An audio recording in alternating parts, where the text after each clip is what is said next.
The time is June 1990 when Detroit's favorite cyborg cop returns to clean up the streets, this time facing a drug-dealing cult leader named Cain, along with his child apprentice, hub, and corporate PR team that turns him into a walking after-school special. While Robocop deals with our evil corporate OCP, reprogramming our hero as a distraction, the company tries to privatize everything but the air we breathe, including owning the entire city of Detroit.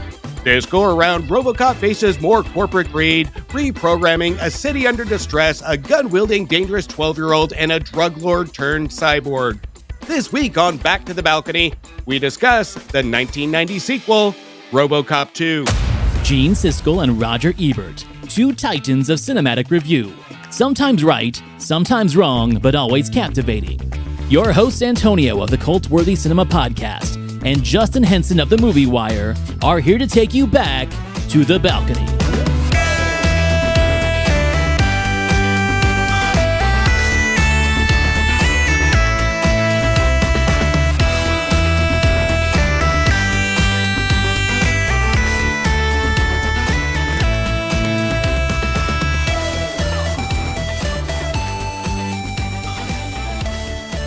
Now, I know with all of our episodes, all of our meetings, we've never talked RoboCop, and I have to say, even going into the third one, I am a fan. The cartoon series, the merchandise, give me anything RoboCop, and I'm bought in. Even the cheesy TV movies that they produced, I love it. It is a brilliant marketing campaign. It was an adult theme that you knew kids were going to love, and that's why they came out with an animated cartoon.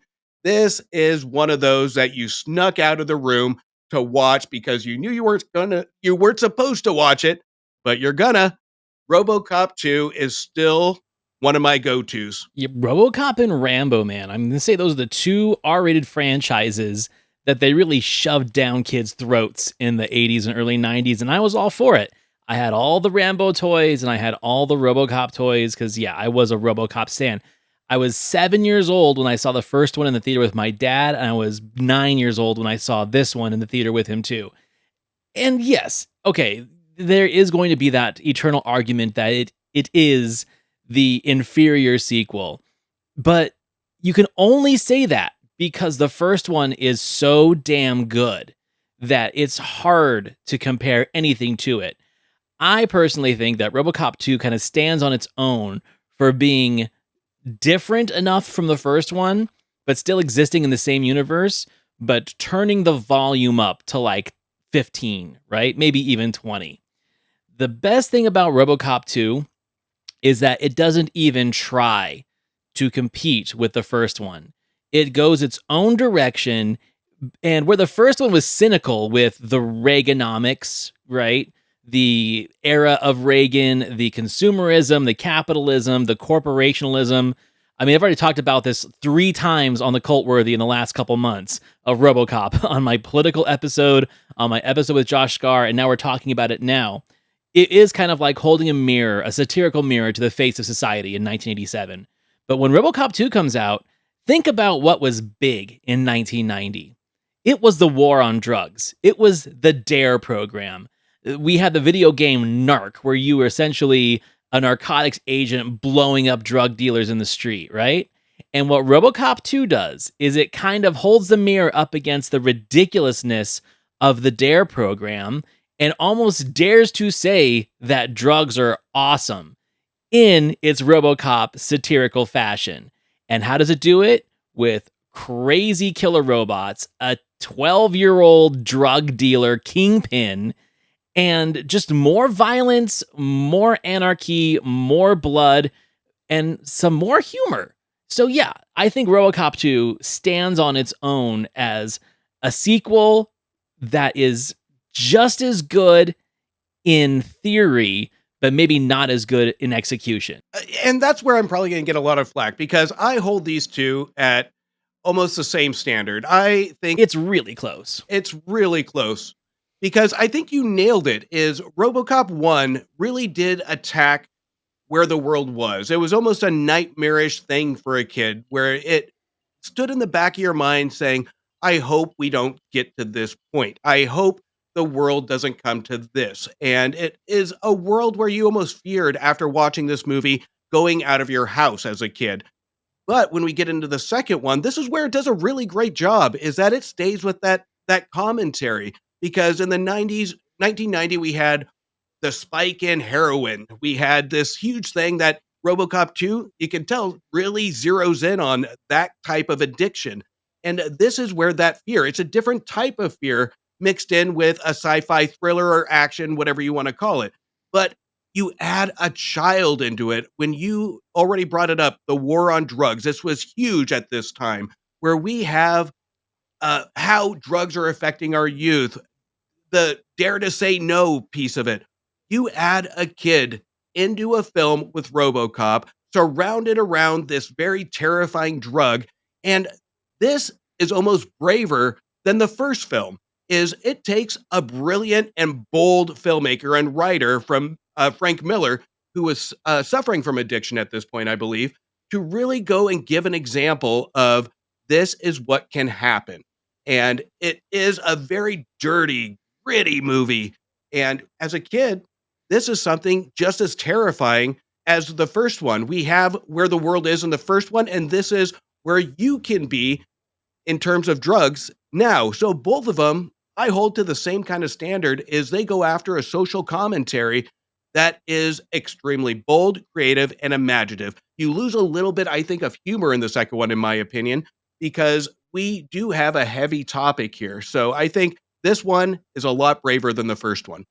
It's a different kind of humor because in the first one, you got your screenwriters, Ed Neurmeyer and Michael Miner for the first one. They're doing just real kind of almost like British humor on takes the satirical parts of how the media operates and the commercialism and the commercials and the advertisements, the things that people are distracted by in a world that's falling apart. That was the main focus of the first one. In the second one, there is a lot of that, but when you add Frank Miller into the mix, you get more comic book aesthetic and comic book structure. And I like that. I like that it differentiates itself from the first one. The villains are more diabolical because where in the first one they're wicked, but they're businessmen. In this one, it is a cult of the drug, and the drug is called Nuke. So you've got a double satirical stance on what was going on sociologically at the time. The things that we were afraid of, the drugs and the nuclear weapons, right? And they put them together. So when you have Cain, played by Tom Noonan, he's kind of like this cult leader figure, almost like a religious figure based on the addiction of this nuke drug. And that's what differentiates it from the first one, where we take it out of the corporate lens and turn it into more of this kind of cultish religious sect. And that's what kind of makes it different. That's where it does feel more like Sin City or Frank Miller's Batman graphic novels. And that's a good thing. And just like I think a good sequel, where I kind of do like the Batman sequels better than the first one, in both instances of the Tim Burton ones and the Christopher Nolan ones, when the villains and the world become more interesting than the hero itself. So what RoboCop does in the sequel is it takes a lot of the attention off of Murphy. It takes a lot of the attention off of RoboCop, and it spends more time with the villains, the corporation, and the world that RoboCop exists in. And that can be very distracting and frustrating for audiences that are there for RoboCop. Rambo would never do that. Everything's built around Rambo. But in RoboCop 2, and even in RoboCop 3, it's the world around RoboCop that he exists in. And I think that's what disappointed a lot of audience members and critics at the time, is that this doesn't feel like a RoboCop movie because we spend so much time with these wicked people. And I personally like that. I think it's a good distraction from what you can do with that suit and how much exposure you want to do with this character before it stops feeling real. Well, I like it because, kind of taking on to what you said, it goes after a couple different elements here. If you're going to involve a young boy as a villain, you have to have some substance to it. You have to cover every ground that you have. And even when we get to that scene in the arcade, it reminded me of the Ninja Turtles movie, where it doesn't glorify in that arcade scene, where it doesn't glorify it. It's almost a dark, gritty, where you don't want to be tempted or glorifying the scene, but it's still enticing on what's going to happen next. But you also have an emotional level to it that you have to balance the good versus evil. And what is good versus evil? And we have that scene where we don't get a lot of Robocop compared to the first one. But when he is there, it's always a forte because we have him where he's discovering a human element where he gets reprogrammed, where we feel for him. We have that scene where he makes that suicidal almost choice to reprogram himself, where the Mhm. cops carry him in.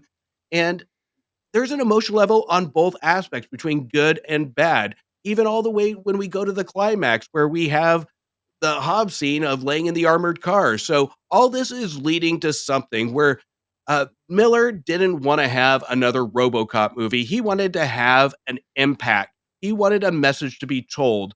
And this one had a bigger emotional impact than I think the first one did because you're right, it wasn't as cynical. It was it was more It was more nihilistic is what it was. Like mhm. it stopped caring about the human drama and focused more on like the downfall of the humans, and in a sense that the robots, and we could say even AI might have it right, like because they take emotion out of the calculation of what they're doing. And you're focused on the boy right now, and so were our critics when we get to that. And I think I really nailed it on this last viewing. I think what it is because of the generation, our generation, and the one like slightly before us, like the very young Gen Xers, we were kind of a generation of latchkey kids, right? And this was kind of a cautionary tale of same with Ninja Turtles. If you don't pay attention to your children, if you just let them do their thing while you're off going to cocktail parties or swinger parties, whatever it is the boomers were doing, this is what your kids are going to be up to. And RoboCop 2 pushes the envelope. It's like, okay, you're going to let your kid play around in the streets while you're off doing your own thing. Well, guess what? This is what could happen. Now it's taking it to an extreme level, but it's very relevant of that generation where it's like our parents had no problem letting us just go off and explore the neighborhoods, be back by dark. We had the commercials when we were a kid saying, hey, it's 10 o'clock. Do you know where your kids are? Well, we know where Hob was. He was running a drug empire, right? And special recognition to Gabriel Damon, who plays Hob, one of my favorite villains of the 90s. And we've already talked about him once with our Newsies episode. And then not many people will recognize him, but he was the voice of Littlefoot in The Land Before Time. So we definitely had some real watermarks on the 80s and 90s in cinema with one of the most popular animated films of all time, RoboCop 2, and then your favorite Newsies. Absolute favorite. And I think his career ended way too soon because he does even our disagreement about Newsies, everything that he has noted has been fantastic. His performance is spot on. Even when he is playing an advanced role against some veteran actors, he is still at top form here and he is diabolical. We find him a threat. And to find a kid a threat, that is true talent. So I think when it comes to seeing what his potential was, it's a shame we didn't see more of him. But at the same time, again, opinions out there. This one he left on a high note because it is an absolute memorable role. And his last scene in this is something that just stays with you well after the movie is done. He is more threatening than I think even Cain was to an extent because you don't expect it. And this is where we're going to get into it with our critics, but this is where I think the filmmakers are very bold on knowing exactly what they're doing, is utilizing the character to its full extent to not just make him a prop or not make him something that's just uh, uh, something that's controversial in a Just a movie, but gimmick, yeah. Well, I think just the idea of having him be a villain and such a treacherous villain really speaks to what Frank Miller, Miner, and Newmeyer were doing with their script. Is if you think about it, the first one and this one have a lot of callbacks to like the old grindhouse Roger Corman films where you could have a female gangster, you could have a kid gangster. Look at Big Bad Mama. That's a perfect example. You know, you got Angie Dickinson and her two teenage daughters mowing dudes down with Tommy guns. And it's total exploitation, but it could get away with it because it wore exploitation on its sleeve. Where I think this film upset a lot of people is this is still glossy, big budget Hollywood production that has a lot of grindhouse B movie elements to it, but people weren't really expecting that. But however, you put this movie out now that we've had people like Tarantino that have essentially commercialized exploitation and grindhouse cinema into big, glossy, big budget productions, I think they would look at it very differently now. They would get the joke. But in 1990, no one got the joke. It seemed cruel, it seemed inappropriate, and it seemed unnecessary to have a villain like that in this film. But those of us in the know knew exactly what they were doing, and that's why we like it so much. I want to talk really fast about the filmmaker, the director, Irvin Kershner. So, this guy directing the sequel directed quite possibly the most popular sequel of all time, Empire Strikes Back. Arguably the best Star Wars movie of them all. Everyone's favorite sequel. Like you hear which is the best sequel of all time. You're going to get Godfather 2, Empire Strikes Back, and Aliens are usually the three that end up on that list. So I think the producers were really excited to get this guy to direct the movie. And here's the thing. He didn't want another Empire Strikes Back. He was kind of a trashy director. If you've seen The Eyes of Laura Mars, you know exactly what I'm talking about. Empire Strikes Back was like a happy accident for him that he got to make this really prestigious movie, because otherwise, this was the kind of stuff he liked to make. And he makes it without any apologies. It's a total unapologetic picture. It's trashy where it needs to be. It's esoteric and high profile where it needs to be. It's just totally misunderstood. And I think you and I are on the same page of that, but we're not on the same page as the critics. Do you have anything to say about that before we jump into their critique? And this one, I think, when it comes to the time it came out, and we've covered this before, this is the time where media was under attack. This is the one where censorship started to crescendo of how we treat our youth. And I think this was a victim of all of that, because if you took a step back from the media, all the press saying what this movie is trying to do is trash, it's trying to manipulate our youth, and even going into a cartoon show to get kids to watch this movie is disgusting, whatever it may be. But this is one that holds true to a social commentary, and Starship Troopers is really resemblance of RoboCop 2 when it comes to its satire. And that one told a commentary. Every one of these RoboCop movies, even if you take the subpar third one, has a subtle commentary to where society is today. And that is the power of cinema, is when you can get a movie on the big screen to convince you of where we're at, to create a world, to create almost a nightmarish world to where we can potentially be. And I think when it comes to Kershner, he does a fantastic job on balancing all of that, where it does feel dirty, it does feel gritty, but it feels real because of that style. This is one of those movies that if you saw it, it stayed with you after your first viewing because of the brilliant filmmaking. So this one is, again, almost level to RoboCop 1. It's hard to take the experience of RoboCop 1, that one initial feeling, and almost match it. And to me, I think it does a brilliant job in a different climate to really match the tone of where society was at that moment. So to me, I think it was a victim of the time of release, but it was well-deserved on the success it had now. I think the perfect scene to demonstrate what you're talking about is the scene where the Little League coach and all the Little Leaguers are trying to take out that convenience store. Quite possibly my favorite scene in the movie. And the way Kershner does it, it's vicious, it's mean, but it's also very tongue-in-cheek and hilarious when the dude gets his dome blown out, right? But if we had done this with Paul Verhoeven, the director of the first one, I think the cruelty and the meanness would have been less entertaining. It would have been more on point. And the whole point of that scene and what the theme of this movie is that it skirts the line of realism and farce and satire.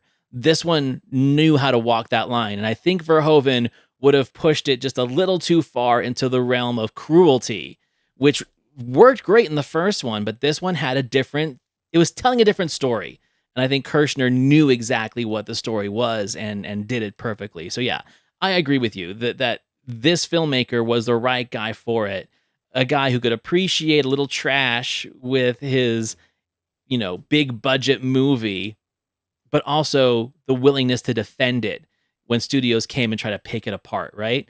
And bless them for not coming back for the third one, because I feel that RoboCop 3, because it was neutered and made PG-13, definitely hurt it in the realm of like how good it is in the trilogy.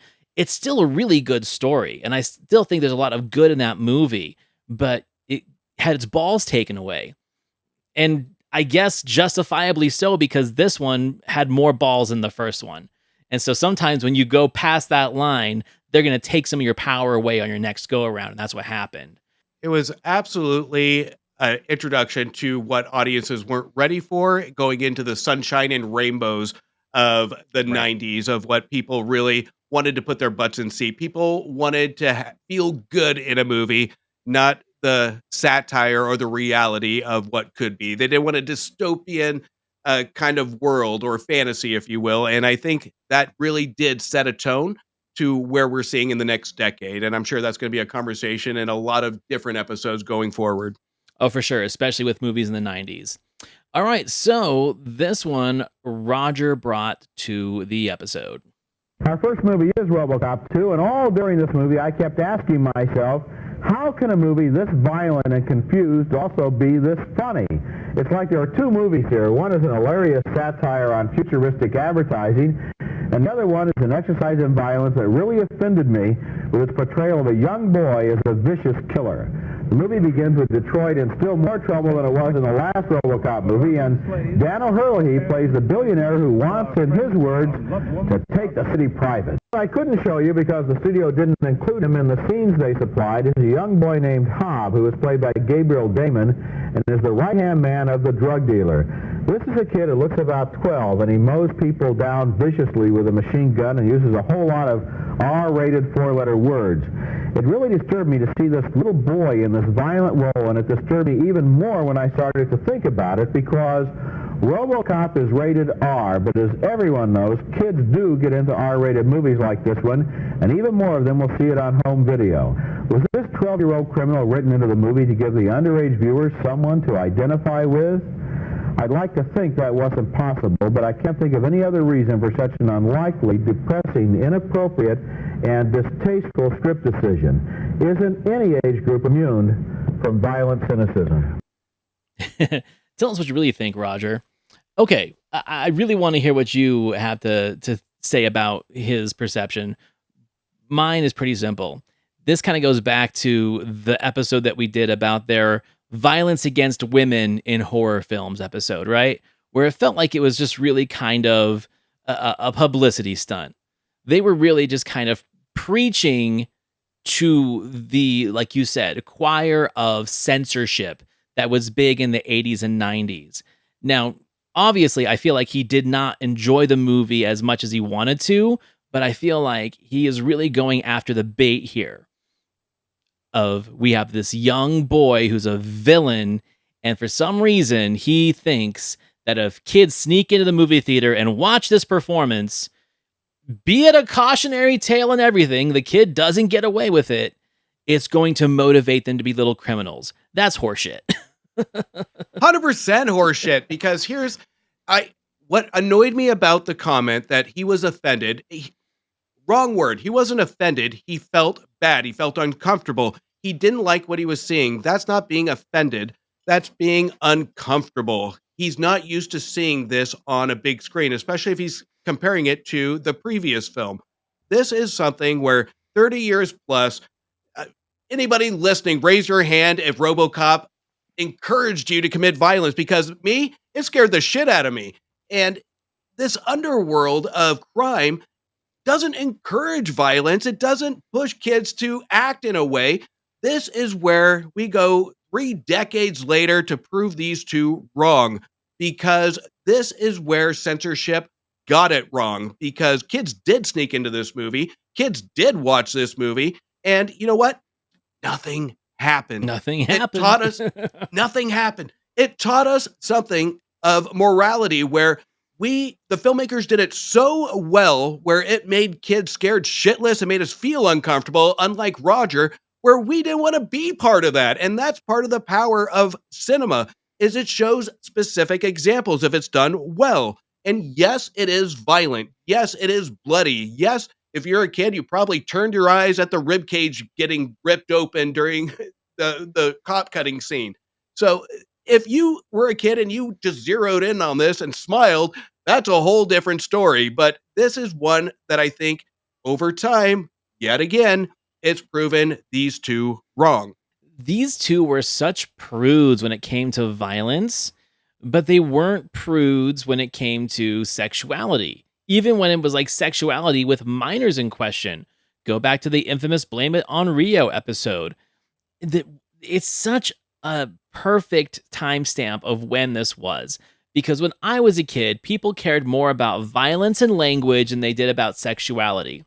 And then it flipped for some reason, where all of a sudden, okay, well, violence and language are cool, and sexuality is a taboo. And now anything's game, essentially. And what we're going to see soon is we're going to see the complete inverse of that, where everything's going to be taboo again, right? We're seeing it already. We're seeing like network TV shy away. We're seeing comedies shy away. And then we're seeing companies like A24 pick up those reins and like roll with it. Like we're bringing adult comedies back. We're bringing ultraviolence back, right? It's just a never-ending ebb and flow of these things. But these two were such hypocrites when it came to this. Like if you saw them in the 70s, 80s, 90s, whatever the political environment was at the time, they tried their best to stick with it because that's where the ratings were. That's where the advertisers were, right? And you could really see, I'm not going to call it payola because I don't think it was payola, but they knew that they did have to toe the line for whoever was financing their show at the time, right? If they had a political agenda, they had to kind of work that agenda into their episode and into their critiques. It might have been different on paper, but for the show, definitely. And that's where we definitely called out the hypocrisy on the Women in Horror episode. And I'm calling out the hypocrisy right now on this one. Well, we also look at the morality of it because even though without the internet at this point, they know their peers, they know where people are going to lean, and they know when watching a movie, when something doesn't feel right, they have to have the hero element. They have to have that's not morally right element to put on print, to have it known that they don't stand for what everybody else is either saying in their review or the way the political environment is or the way the parents are speaking. They're going to be that person to say, I agree with everybody else that this doesn't feel right, and I don't think it's right to subject kids to this violence. But that's what the rating system for. Who cares if they're going to sneak in? That's not anybody's problem. There's a rating system there. They can sneak into Blame It on Rio, and that's going to have a more dramatic element than I think Robocop 2 to an extent. Agreed. So it's not their job to say, well, kids are going to sneak into it. So that's a problem. That's why this movie sucks. That's not their job. To admire the boldness and go against what everybody else is trying to censor is their job. Is it entertaining? Yes. Is it bold? Yes. Is it well made? Absolutely. Even to the CGI scenes that we can see flaws now, even with the flaws, it looks fantastic. And back then, it probably looked even better. Oh, yeah, it was definitely impressive. Well, then Gene has to jump in. Well, that was my reaction to the picture. I was sort of flabbergasted. You sit there and these words are coming out of this kid. Now, I'm a big fan of Stanley Kubrick's A Clockwork Orange, which showed people probably more in their 20s, a roving gang, a street gang. And I can understand why that can be done with intelligence and with a point. Here, it's just like they're looking for a new trick, like a different kind of monster. All right, we'll make the kid the killer. And it wasn't even winked at anyway. It was played pretty straightforward, and you mentioned that a film this funny, there were just a couple of bits, Roger. I think you have to be careful. There were a couple of cute bits in the film that are funny. More than a couple, Gene, but they just are dropped in. It's very strange because the movie is one thing, and then every once in a while, it's like you're watching television, Right. And you get these commercials, like the commercial for the seatbelt that ties the car thief. That opens the picture up. There are several moments like that that I did laugh at, and I thought, gee, this is funny. I'm laughing, and now I'm back to the dreary, depressing movie, which is a mess as far as the screenplay is concerned, which is very offensive in the use of this 12-year-old. Now, make no mistake about it, this kid does kill people. Yes. He does take over the drug lord's gang. Yes. He does mastermind. And it isn't played for laughs No, in any way. It isn't played cute. It isn't Bugsy Malone. It's mean-spirited, ugly, and you said the screenplay is a mess. It is a mess. There are stories that are not tied together. In the first film, we had a warm feelings toward this Robocop character, a man, some kind of mutant in a machine, and here's none of that. Can't even make up its mind if he's in there or not. No. So here's my thing. We've already played it several times on this show in the 87, 88 episodes that we've done. Gene was an advocate for the first film. He loved the first RoboCop.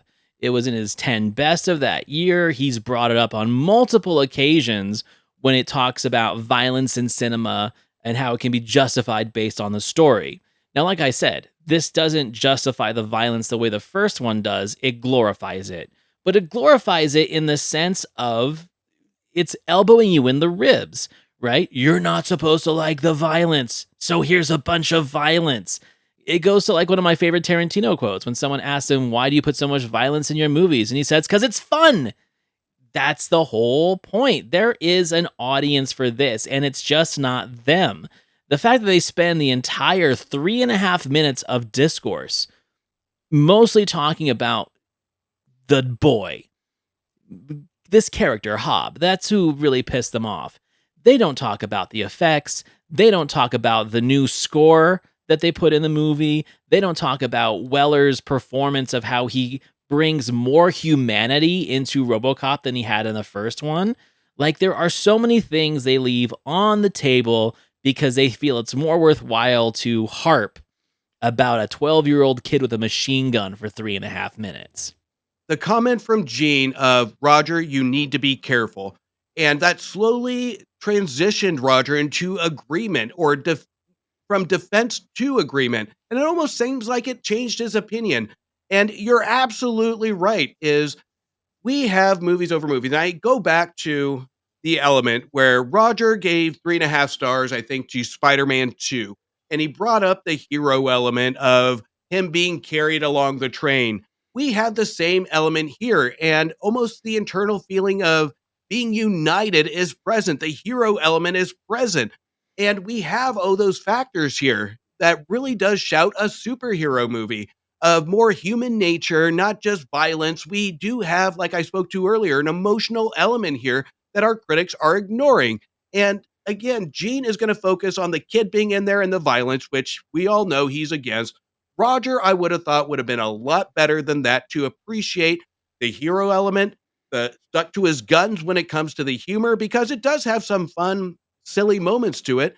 So I think this is one that Gene got really a hold of Roger, and this should have been an absolute argument, even though this one was almost two thumbs down on both of them. This was a lame argument between my critic, Roger. And my critic didn't even have an argument. He just focused directly on the violence inflicted by this 12-year-old kid. And he completely just stepped all over the satirical moments of the movie, specifically the commercial breaks, the funny news stories, right? How we went to war with Mexico and the great nuclear explosion in Guatemala or whatever, in Brazil. Like, these are funny things. And they're even funnier now because those news stories almost play like real news stories of the last 10, 15 years. Like, go back and watch the RoboCop trilogy now and see how close it is to home. I've been saying that a lot lately. Just the other day, when they put the National Guard in Washington, D.C. to get rid of the homeless people, I'm like, so we're in the RoboCop 3 timeline now, right? That's what we're doing. We've got the special unit to get rid of homeless people. It's hilarious to see some of your favorite sci-fi movies come to life and be like, wow, I'm in it now. You know, I don't have to watch the movie anymore. I'm playing in it. Anyway, I think that the disingenuous nature of this critique between the two of them focusing on mainly the violence from this kid, the R-rated words that he's saying, blee, blue, blah. It wasn't anything new. We saw this in Goonies where they're dropping the shit word and the damn word and the hell word. Stand By Me, those are foul-mouthed little kids. They loved that movie.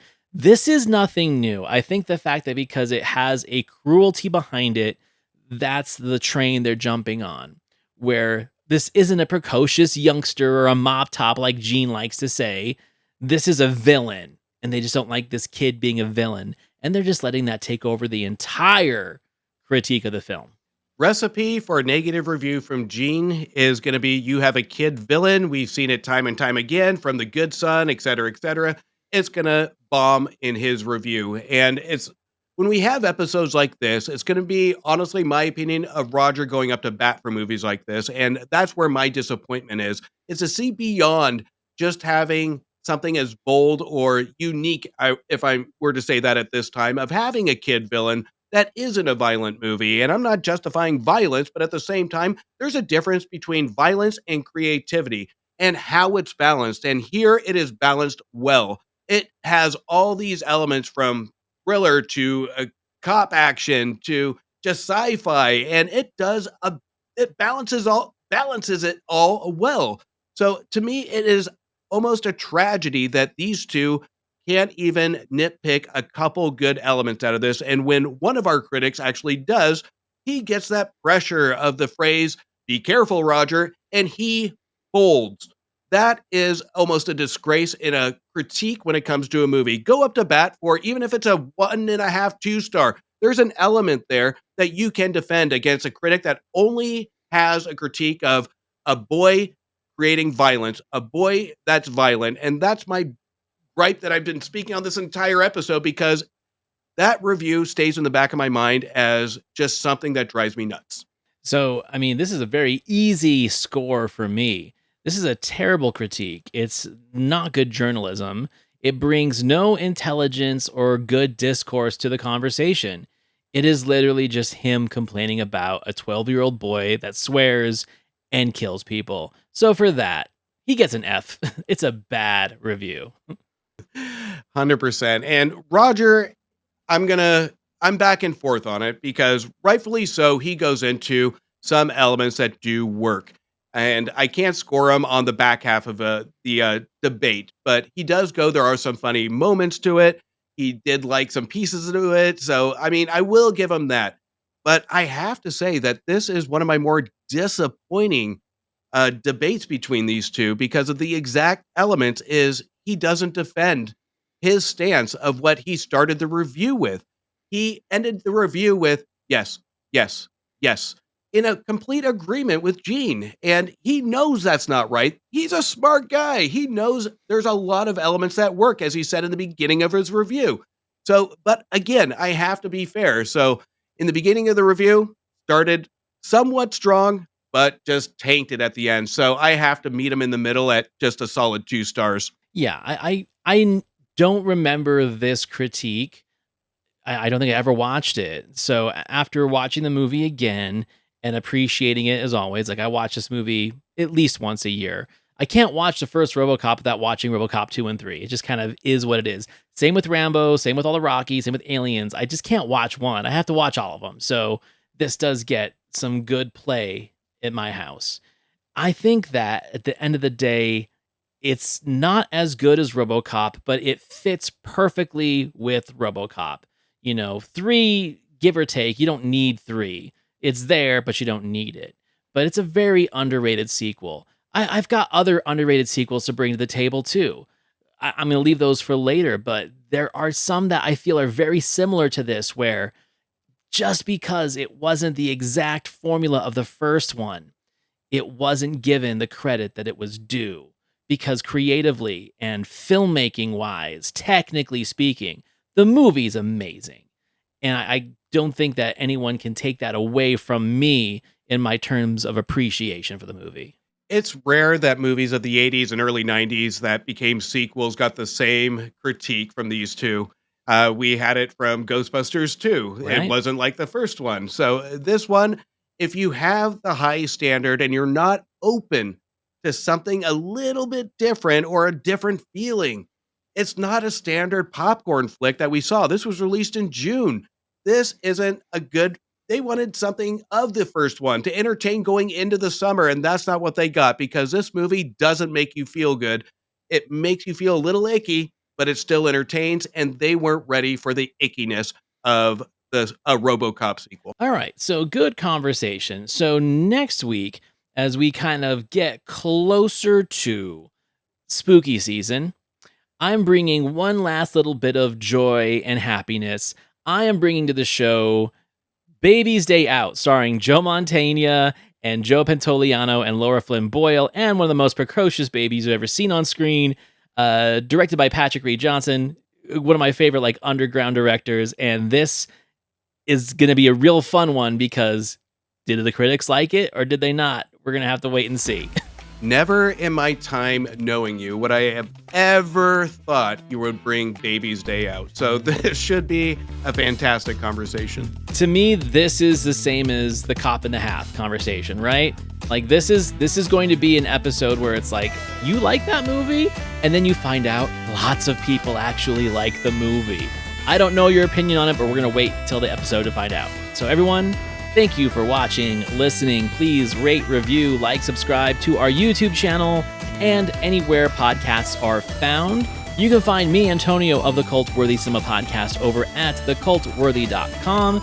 And you can find my friend Justin Henson over at themoviewire.com. Thank you for listening, and we'll see you next week. See you next week.